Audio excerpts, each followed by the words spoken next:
j'allais presque appeler ça ces guerres parallèles et secrètes en tout petit comité qui sont lancées par nos dirigeants pour éliminer ceux qui pourraient porter atteinte à la sécurité nationale.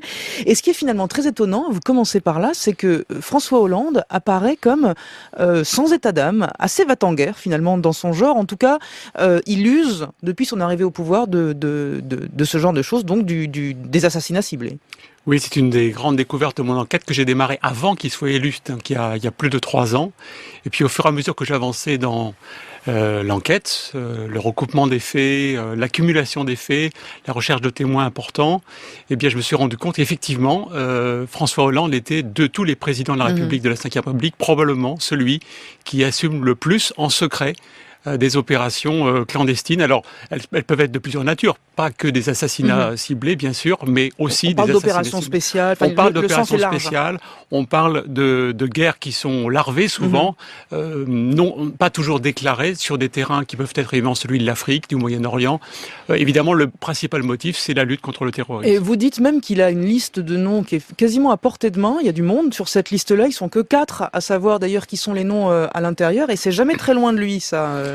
Oui, c'est une liste qui a été établie en partie par les militaires sur la base de renseignements sur, par exemple, les leaders d'AQMI pendant la guerre au Mali, mais aussi... Et avant lui, c'est une liste qu'on se repasse, j'imagine. C'est une liste qu'on se repasse, mais je pense que depuis qu'il a pris le pouvoir en 2012...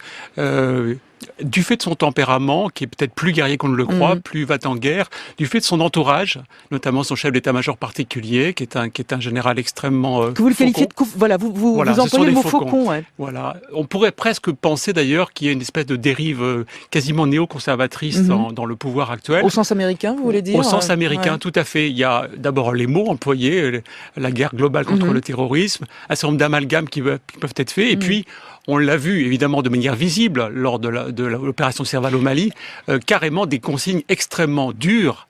Et il ne s'agissait pas de faire des prisonniers, il s'agissait de tuer, de décapiter les réseaux terroristes. Et au sein de cette guerre visible, on mène des opérations plus ciblées qui sont des opérations de neutralisation, comme on dit, des cibles de haute valeur, les high value targets dans le langage militaire américain. C'est ce que j'allais vous demander. Il y a elles existaient avant. Vous dites par exemple que Valéry Giscard d'Estaing est qualifié d'une mentalité de tueur au sang-froid. François Mitterrand était quelqu'un de plus louvoyant, mais ça fonctionnait quand même. Chirac un peu plus hésitant.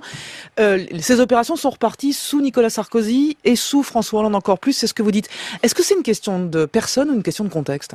Il y a les deux qui jouent. Évidemment, il faut savoir qu'au moment des attentats du 11 septembre, par exemple, le contexte aurait pu favoriser ce type d'opération clandestine. Or, Jacques Chirac était extrêmement prudent